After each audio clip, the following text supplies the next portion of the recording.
Hello, and welcome to Daddy Reads. I'm Brian, aka Daddy, and today I'll be reading the classic Little Red Riding Hood. But before we dig in, don't forget to like and subscribe to the Daddy Reads channel for alerts about when I'll be reading all of your favorite stories. With that, let's get started. Little Red Riding Hood. The forest was bright with the many colored leaves of autumn, as Little Red Riding Hood tripped merrily along the woodland path toward her grandmother's cottage, 2 or more miles from her own house, with a basket of good things for the old lady.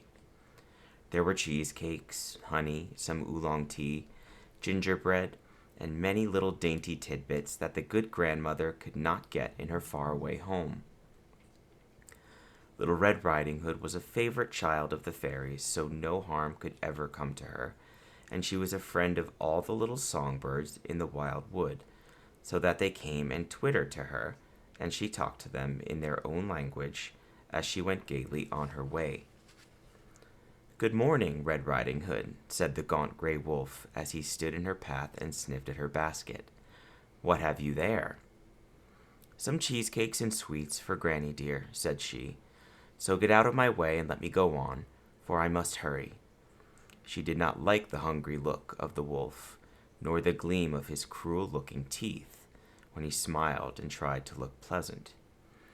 It made the hungry wolf's mouth water when he heard of all the good things, and as he was a greedy robber, he had a great mind to take them away from Riding Hood and eat them up. But when he heard the ring of the woodman's axe as he chopped at the sturdy oaks nearby, he was afraid that a call from Riding Hood would get him into trouble. So, as he was a crafty old wolf, he simply said with a smile, "Why, certainly, my dear. Run right along to Granny. I hope you will find her well." But no sooner was she out of sight than off he flew by a short cut to the cottage of the grandmother, for he was bound to have that good dinner if he could get it. Loudly he knocked on the door, and as there was no answer, he pulled the latch string and went sneaking in. "Granny isn't here," he said to himself. "Now I will have it all my own way, and get that basket of good things too. I'll just put on this nightcap and gown that are hanging here, and when Riding Hood comes in and puts the basket down, I will jump up and growl and snap my teeth. She will be frightened, of course, and run away. Then I will have the cakes and sweets to myself." No sooner than done, and when he had climbed in between the clean white sheets of the bed, and pulled the nightcap well over his long nose, you could not have told the wicked old gray wolf from a nice old lady. Just as he expected, in came Little Red Riding Hood with a bound. She marched right up to the bed and said, "Why, Grandma dear, why are you in bed this beautiful day?" "I'm not feeling very well, my dear," said the wolf, in as mild a voice as a wolf could use. My, what a hoarse voice you have," said the girl. "I have a cold, my dear," said the wolf, and his greedy eyes shone bright under the nightcap. "Goodness, how fierce your eyes look, and what big sharp teeth you have, dear grandmamma," said Riding Hood. "The better to see and to eat up your good sweets with, and you too if you don't keep still," growled the wolf as he sprang out of bed. But as he jumped he got all tangled up in the nightgown and went flipperty-flop on the floor, where the more he kicked to get free from his clothes, the more he got wrapped up in them. "No, you don't," said the stout old grandmother, who had come softly in as he made his last speech. "I'll teach you to put on my night clothes and to get into my nice bed." She hit him with a sounding whack on the head with her walking stick. Crack! And she belabored him over the back.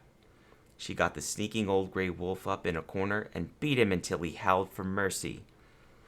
Then she chained him to a post outside the garden, where the little girl went up to him and said, "Now will you be good?" and left him to think it over.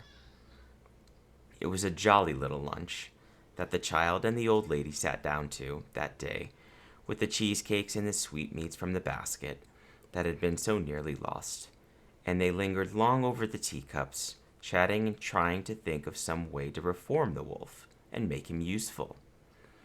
When lunch was finally over, Little Red Riding Hood went out and had a long talk with the wolf.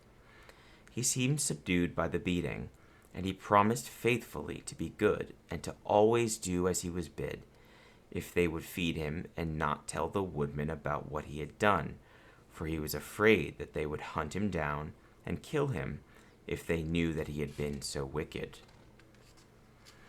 So the little girl sent word by the woodman so that they would not be home for a few days, but she would stay with her grandmother to keep her company.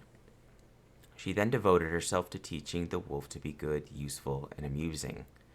The first thing she taught him was to sit up and beg for his meals, and to never steal anything to eat. Besides, she showed him many tricks to amuse. He would sit up, stand on his hind legs, and walk. He would lie down and roll over. In fact, he would do anything that Riding Hood told him. At night he guarded the house so well that no robbers or tramps would dare come near the place.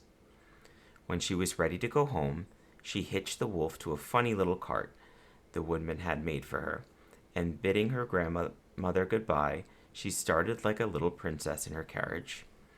Great was the surprise of the master woodman and his wife to see their little daughter come home in a cart drawn by the gaunt gray wolf.